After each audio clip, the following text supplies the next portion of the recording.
이재명 정부 6개월 동안 대한민국 산업화는 무너졌고 기업은 활력을 잃었으며 민생경제는 폭탄을 맞았습니다. IMF는 올해 우리나라의 명목 GDP가 1조 8,586억 달러로 지난해보다 0.9% 감소할 것으로 전망했습니다. 1인당 GDP 역시 0.8% 감소할 것으로 내다봤습니다. 이재명 정부가 불러온 고환율 탓에 대한민국이 갑자기 가난해진 것입니다. 과거 우리나라는 IMF 외환위기와 코로나 사태 때 대외적인 요인으로 GDP 하락을 경험하기도 했지만은 지금은 온전히 이재명 정부의 환율 대응 실패와 무능한 경제정책 탓입니다. 물가와 환율도 숨 넘어갑니다. 1,470원이 뉴노멀인 고환율 탓에 요즘 서울 기름값은 리터당 평균 1,807원입니다. 2,000원이 넘는 곳도 많습니다. 마트에서는 장보기가 무섭습니다. 쌀 20kg에 58,000원이나 합니다. 작년보다 10% 넘게 올랐습니다. 사과는 10개 28,000원이 넘고 고등어는 한 마리 6,500원 가까이 합니다. 가족이 차 타고 마트 가서 장을 보고 따뜻한 밥 한 번 먹기 부담스러운 세상이 되었습니다. 고용도 절벽입니다. 명문대 나오고 열심히 스펙 쌓아도 서류 광탈했다는 하소연이 주변에 수두룩합니다. 기업들은 사람 뽑기를 주저합니다. 어제 고용노동부 구인 배수 발표를 봐도 지난달 구직자 1명당 일자리는 0.43개에 불과합니다. 11월 기준 IMF 외환위기 이후 최저였습니다.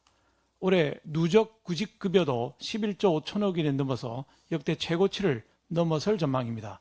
청년들은 희망을 잃었습니다. 2030 비정규직 비율, 30대 쉬었음 인구, 30대 고용률 모두 역대 최악입니다. 부동산 정책은 내 집 마련을 포기하게 만들고 있습니다. 이재명 대통령은 지난 5일 서울 수도권 집값은 대책이 없다고 말했습니다. 3번이나 폭망 부동산 대책 내놓아서 대출은 꽉 막고 매매도 마음대로 못하게 만들어서 집값은 물론이고 전세와 월세를 천정부지로 띄워놓은 게 이재명 정부입니다.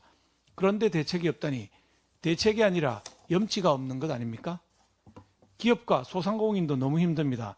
10월 산업생산 마이너스 2.5%, 설비투자 마이너스 14%, 건설기성 마이너스 21% 모두 최악의 수치입니다. 3분기 전국 집합상가 공실률은 역대 최고인 10.5%로 자영업자들이 줄줄이 폐업하고 있습니다. 그런데도 과세표진 하위 구간까지 무조건 법인세 인상을 밀어붙인 것이 이재명 대통령실입니다. 또 불법파업조장법, 더 센 상법 등이 더해지니 요즘 사업하시는 분들 정말 살맛이 안 난다고 합니다. 이재명 정부는 IMF 등 국제기구와 전문가들이 수차례 재정 건전성과 재정 위기를 경고해도 미동조차 하지 않았습니다. 내년 국가 채무가 1,415조 원을 넘는데도 계속 현금을 살포하고 통화량을 늘려가고 있습니다. 이러니 원화의 가치는 더 떨어져서 물가는 치솟고 기업은 어렵고 나라 빚만 쌓여서 민생경제부터 무너지는 것입니다. 이재명 정부와 이재명 대통령의 경제폭정 멈춰 세워야 됩니다. 6개월도 너무 길었습니다.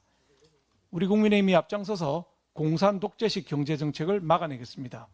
우리 국민의힘이 대한민국 경제를 정상화시키고 민생경제를 지킬 수 있도록 힘을 실어주시기를 간곡히 부탁드립니다.